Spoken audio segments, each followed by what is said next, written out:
Our intro music is provided by Kevin MacLeod at Incompetech.com.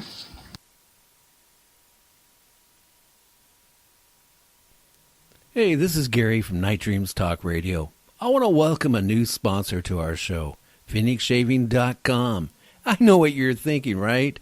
Oh, another disposable razor company. Well, the fact is they're not. You remember the razors that your father and his father shaved with? Did you ever notice they didn't have, well, the embarrassing razor burn or ingrowing hairs or the razor bumps after they shaved? Did you notice they were also relaxed after they were done shaving? Well, the problem is these big corporations want to sell you razor after razor after razor. Think about how much money you spend a year on razors. Or do you use electric razor? Then you're going to find out what razor burn is. So you need to check out Phoenix Shaving Starter Kits. They come complete with the soap, the brush, and a 2.5-month supply of blades, and the most important part of it, an all-metal razor, built to last generations.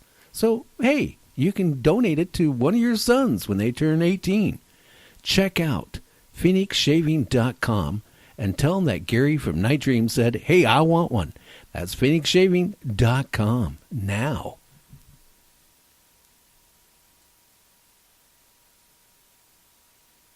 You're listening to Night Dreams Radio with Gary Anderson. Hey, that is me. Hey, the weather up here in Gig Harbor, Washington.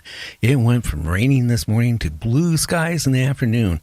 I tell you, I'm going to get on my Harley tomorrow. I'm going to go for a ride and enjoy the weather and enjoy the road. I need the break. Hey, Bigfoot. We have Liz Reeder, I believe. I probably said her name wrong. I'm very bad at that. We're going to be talking Bigfoot here tonight. And hey, have you ever been out in the woods somewhere and heard some kind of strange noise? Something like this.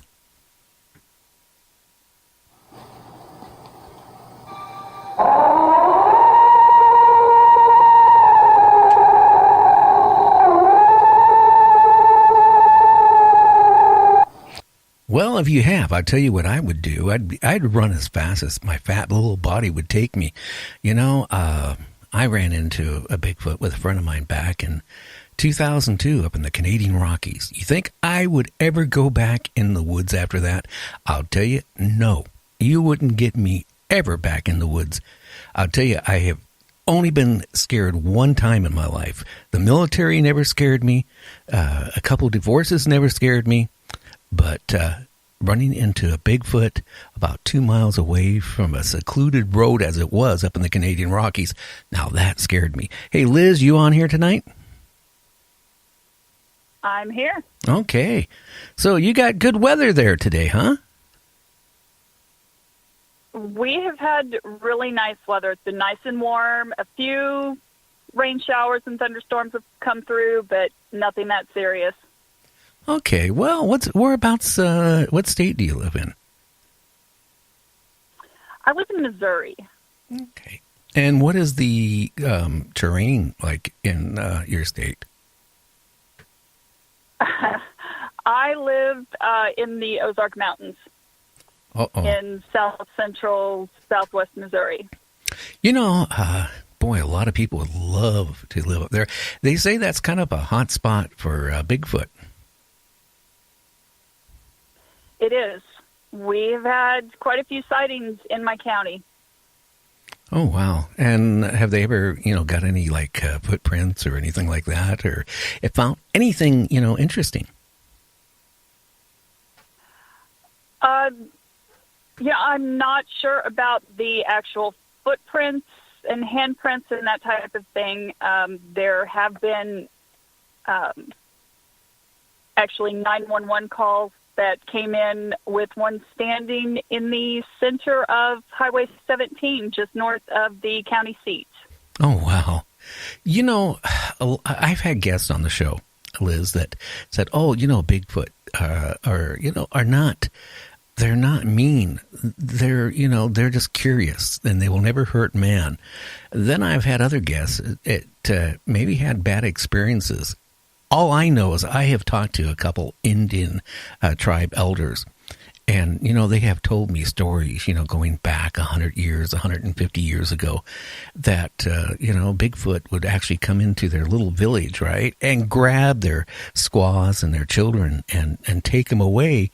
And later they would find the remains, like the bones and stuff, from their wives and children.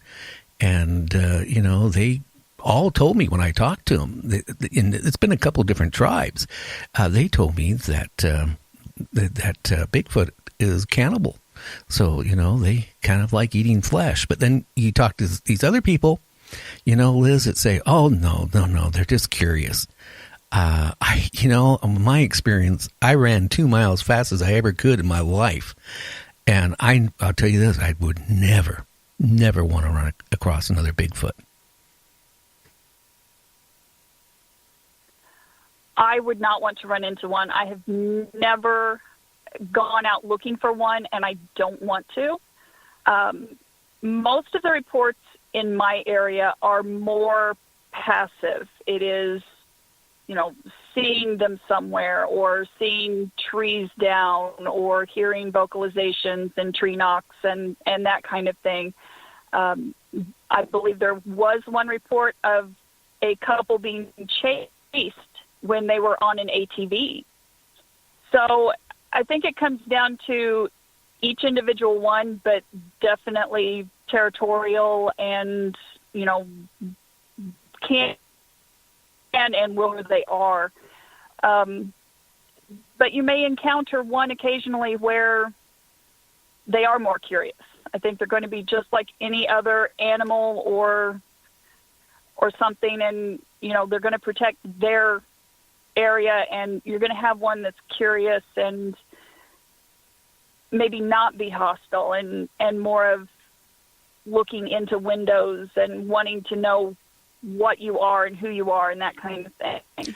Well, Liz, I think it all just depends on where you're at. I mean, if you maybe go into their territory, okay, and you just like go in the wrong place at the wrong time, maybe they're not going to be friendly. They're going to be aggressive, protecting their territory. Just like cats against other cats, and dogs do, and everything else. So if you walk into their territory, then they might be aggressive versus where, let's say you lived somewhere, out way out in the Tules, out in the woods, right? And you got a cabin out there and, all of a sudden, they're kind of curious, like, what are you doing in your garden? Or, what are you doing in your yard, working? And they're curious. And I've heard where they throw rocks at, the house and, steal stuff. And then, I had one guest on here just recently told me that his friend was literally harassed by a Bigfoot. I mean, every night would come up to his cabin out in the woods, would start off, screaming, making those howls, and then, throwing rocks, and then even getting as much as getting on the roof and running around. And the guy finally, I guess, couldn't take it anymore, and he just left. I would have left too. I would, at that point, something that has that much power and that much more strength than I have, I would have left, because if they want to go inside after you, they're going to go inside. Oh, I believe that, because, the one that me and my friend ran across, where when we almost got to the car, it appeared just off the tree line right by the car, maybe 25 feet away from us. And it could have attacked us at that point, but it chose to take about a 25-foot. Now, I don't know the difference between, I'll be honest with you guys, a pine tree and a fir tree. I don't. I know what a cedar tree looks like, but I don't know what the other ones look like. But it took about a 25-foot tree and bent it over like a bow, till it snapped. And that's when it screamed at us and threw a rock and, put a little good-sized dent in the car. As we were taking off, and I was dragging my friend who was half in the car and half on the road. But it was scary as you know what. And, it's just, I would not want to run across one, and the thing is that there's so much evidence that they do exist. But I think if you're going to go out there and look for one, you're never going to find it. It's going to be where, you're out there, you're not even thinking about a Bigfoot. The only thing you're worried about is running across maybe a bear.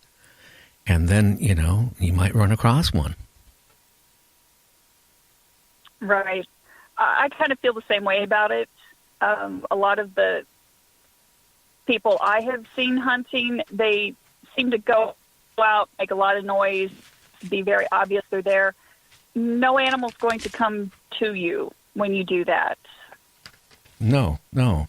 And one of my guests, and I can't remember his name, and I feel really bad, but he's Canada's number one folk singer. I mean, if you went to Canada, and it's Ed something. I can't remember his last name. But if you mention him anywhere in Canada, everybody knows who he is. And he was on my show, and he was out one day out in the woods a few miles from his house with his dog, and all of a sudden, maybe a couple thousand feet away, he saw a Bigfoot. And, he described it, the same looks, what I remember, the same height.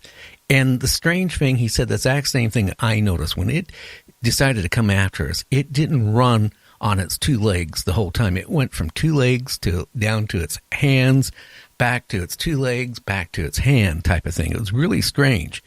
And that's what he said. And he said that Ed Romaines is his name. He said that it actually chased him for quite a ways, and then he turned around to look again, and it was gone. And he was really, quite concerned about it, enough where he got a hold of the police, and the wildlife authorities all came out to investigate the whole area. Mm-hmm. Yeah, I'm not sure that there have been very many formal, I don't want to say complaints filed about them in my area. As far as I know, the only one that has been formal involving law enforcement or anything has been a 911 call about one being on the road. Well, that'd be bad enough, Yeah,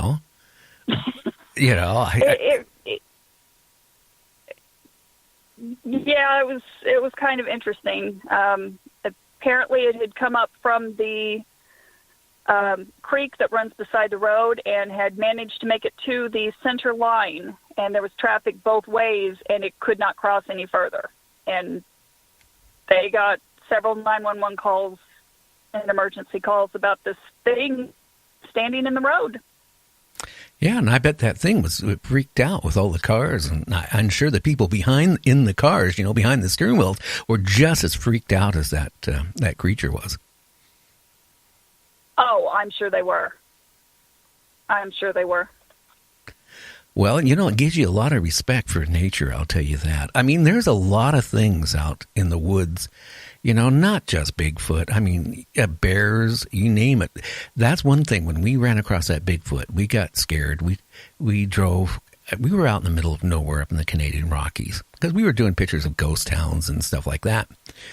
About 15 miles or so away from where we saw the Bigfoot, or it chased us, we found a little store, and we went in there. We were really shook up. The guy, behind the counter, started talking to us, and he goes, "Why are you guys all keyed up like this? What happened?" I mean, and we told him we saw something big, and he goes, "Was it a bear?" And I go, I'm not sure. And he goes, "Well, there's been a lot of reports of bears around the area, but there's also," he said, "Bigfoot activity in the area." And as soon as he said the Bigfoot, I mean, like my mouth just dropped, the jaw, And then he went so far as saying that